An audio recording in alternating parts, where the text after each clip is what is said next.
My brain kind of wiped after the water incident. Oh.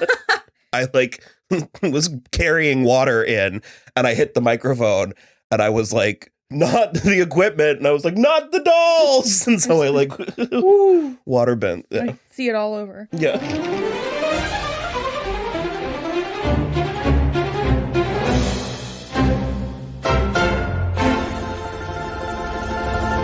Hello, everybody. I'm Will. And I'm Kristen. This is So I'm Watching The Great, Episode 2, Dickhead. This one was Dickhead. Amazing. What? It's just funny. Just so funny. So she got coronated. Yep. Mm-hmm. In the best dress to ever exist. Fuck all of those bitches. Well, you made Rachel made a comment about how this would be exhausting. The levels of like subterfuge and plotting and like 3D chess and all that, because Muriel was begging her to not do this because it was vintage, and we all know how well, it's like it's old fashioned. It's like old Russia, and like this Russia is trying to be more like Versailles. Oh, yeah. I just thought that was an anachronism. I didn't realize that was an actual. No, I think this is happening at the same time. No, but I mean, like, I thought this show doesn't look Russian, and I just thought that was like a meh. No, I didn't realize there was plot. When Versailles was Versailles, that went everywhere. Everybody was trying to be like the French nobility. Because we are back in Caserta, and I was like, I mean, that's southern Italy, and it doesn't have Russian vibes. No, I mean, that part is definitely different. But so like Marie Antoinette was in the like mid to late 1700s, and this is the mid to late 1700s. So that is happening at the same time. That's why it's enduring that France is like the mecca of fashion. It has been that way for hundreds of years. Well, and it's quite literally, as evidenced by the show, never gone out of style. Yeah, well, and also it's like all of the like English people were even in like Pirates of the Caribbean, where they're like, this dress came from Paris, and she's like, well, the women in France must have learned not to breathe, and it's like it goes everywhere. But yeah, Muriel was begging her not to do this. Because it would look old-fashioned, and what it did, which is often the case, is it made the kids like it because vintage. Yeah. So she it just looked good. It was head to toe gold, but there was like texture to it, brocading, like pink, a little like bit, and yellow, like butter, and just like, and it was like shimmery. The like wardrobe in this show is exquisite. Oh my God. I know, I can feel you wanting everything she wears. Oh, 100%. Like all of the pale blue and that like, so yeah. Well, honestly, I actually am kind of loving, so Catherine is heavily pregnant. And so as much as that would probably flatter my silhouette, I'm actually loving Mariel's new clothes. I was literally about to be like, so Muriel, I had forgotten that she was a lady that had been like punished, downgraded, and now she's back again. Oh yeah, but like in the first episode, she wore that of pink. Oh, that like it was like a hot pink bordering on blood red sash that she was wearing across, and in this one, she was actually wearing just like sort of a lovely pink, like a lighter pink gown. Because that's the other thing is. She looks good, and she's still wearing, like, Versailles-esque clothes, but those other two bitches, Svenska and Tatiana... Metaphorically. It is a German word. It is not a German word. It's, like, frills to the gills, and it just, like, they look like they're trying too hard. But I hate Tatiana so much. Muriel carries it off so well, and the other two are just, like, it's, like, so fussy. Elizabeth had this, like, spider brooch. That was so good. She's great. I love that, like, Leo is still a thing. Like, that when you kill a character and it's like, it mattered. Because a lot of shows kill people and you're like, that's done. I made the mistake of looking at the synopsis of the next episode because the screen was still up on Hulu, and I think it's all coming to a head in the next episode. Well, it came to a head in this one. I think it comes to more of a head in the next one. She hit the wall. She did hit the wall. And his like cousin brought the letters. Basil, Father Basil. Oh, he was so good. He was so like the things he was saying about her. And I was like, oh, could you imagine? The fact that he's a priest makes it hotter. Do you know what I mean? Oh, yeah. See Hot Priest from Fleabag. It is fascinating watching, as I've said about 5 times already in this coverage, that, I mean, we obviously had plot, but it's not a plot-heavy show. No, it's like usually every episode there's like one big thing. And then there's like a couple of little things, and it's mostly like where we were talking about with like Lord of the Rings yesterday. You just can kind of like feel the vibe that you're supposed to be having at any given moment. Well, and it's like much like Peter, we're in sort of like and now what? Because it's like, though everything that she's striving for is good and on paper correct, there is an element of spice missing from her. Yeah, but also, that was too ambitious. She was like, I want to build 100 museums, and all of this has to happen before she's done being pregnant. And I was like, you got like 3 months, girl. You know how long building buildings takes right now? So which of these things do you want to do? The most, yeah. Because she's also trying to educate the girls, and she's also trying to like she's trying to like revolutionize everything, and she just is too naive. She is still quite a bit too naive. I love what she did with the religion, but I enjoy watching her because she has her like council. We have Orlo and Velementov and Muriel and stuff, and Archie, and it's like I loved his ass kissing in this episode. She's like, well, that sounds like a brilliant idea. And she was like, shut up. I know what you're doing. But it's, I love watching her trying to please that, all navigate through everybody. And it just, I mean, I think her patience is ultimately a virtue. Yeah. Like, I think it works for her, but she does need to bring the hammer down sometimes. So that's the thing is... This is where Peter... Exactly. So that's the thing is like, I think that she is on the whole correct about having, like, trying to stem the violence and the bloodshed. Obviously. The leaders who people love are the ones who are like merciful when it counts. But she needs to grow that like iron spine to be able to kill the people when it's necessary. And we don't have like 5 seasons where she can fuck off to Marine. Of course. It's like, we need to like... I don't want there to be 5 seasons where we fuck off to Marine. That was so boring.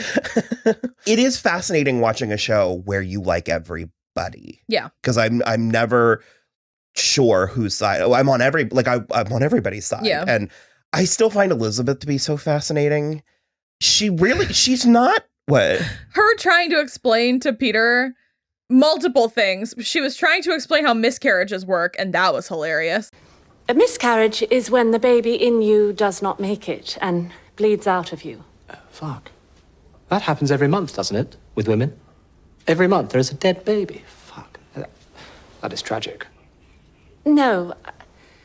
I cannot explain at length. But that's it. The fact that she was like, this is not the battle. Exactly. But then her trying to work around his... as Catherine stated it, mercurial violence to be like, you need to look inward and think about the things about you that suck and try to change them. But she was, obviously trying to do that in a way that like he wouldn't balk at. That he would be receptive to a few shingles. Yeah.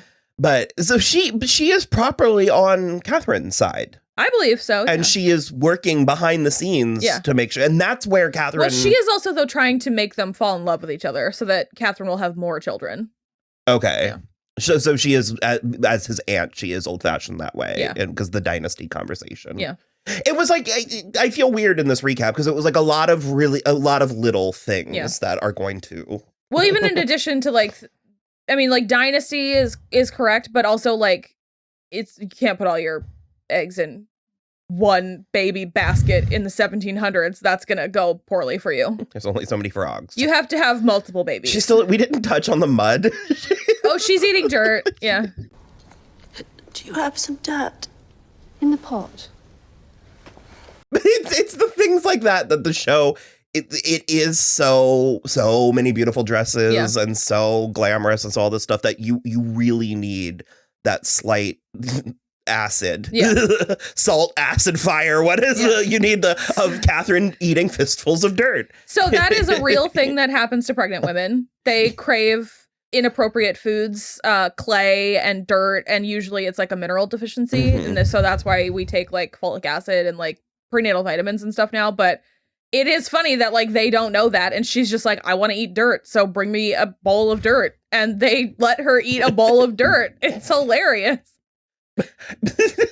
But it's that is all over the show, where it's sort of like, I have this problem and I have a solution, and we're just going to be fine with it. Yep.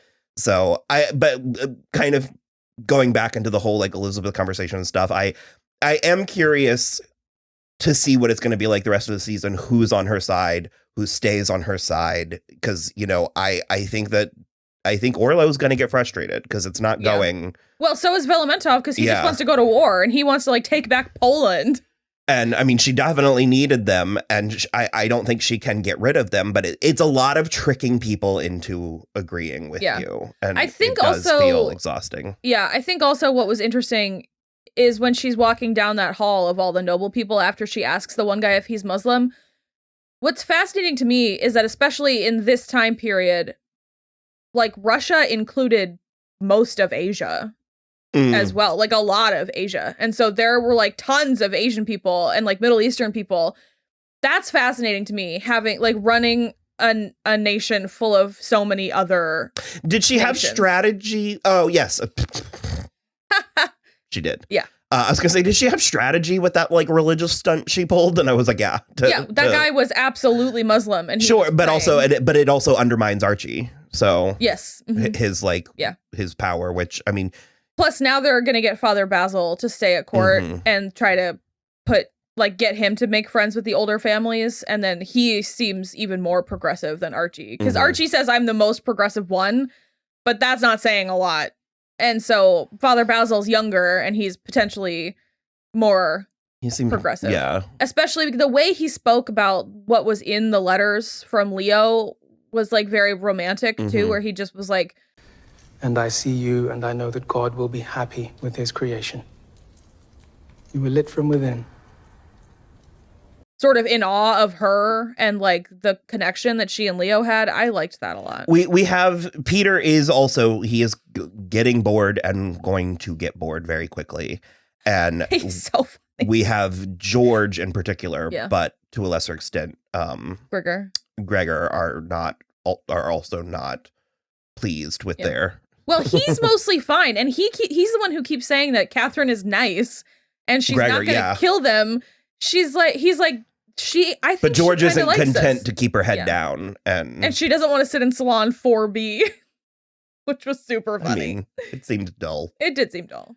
But is there anything else that we needed to touch on? I don't think specifically in this one. Peter kept on wanting to make a speech. It was actually really good. It was actually a pretty good speech. He should not have tried to say it in front of people, but it was sort of nice. She just does need him is the problem, and she thinks she doesn't. Yeah. And then he did kill the guy who was like being a total dick to her. I didn't understand that. I think he found out that he was an asshole to Catherine. We didn't see it. We didn't see it, but he was like, there's no reason to be rude, but he wasn't really doing anything rude when he saw him from the window. So yeah, it was strange to me. Yeah. But I think he must have found out somehow. Oh, Mariel punched Svenska right in the baby maker. It was super funny. She fucking doubled over. I intended to be all calm and high-handedly bitchy with you, Svenska, but I am unfortunately not that person. That's for the beating. Yes, girl. Come for tea sometime. Yeah, what was that conversation? I was reading something as that was happening, and I missed like they were making fun of the old Russian dress, and she was like, "Well, I think she looks great, and you both look like French whores at the end of the day." I mean, that was Mariel she really is in this because she hated it. Yeah, but she had to pretend that she loved it. Yeah, I mean, I think she hated the idea more than anything, and I think it did end up working. So you have to kind of. If it's executed well, I mean, we're in a place. The fucking what was it like a year or two ago at the Met Gala where Cardi B was wearing the Terry Mugler, and it's like that is some old fashioned fashion, but it is exquisite. Yeah, and so all right, cool. No way in hell that it only took 4 hours to make. Let's just put that out there. Leaving that aside, it was spectacular. So, all right. Well, we'll see you after the next episode.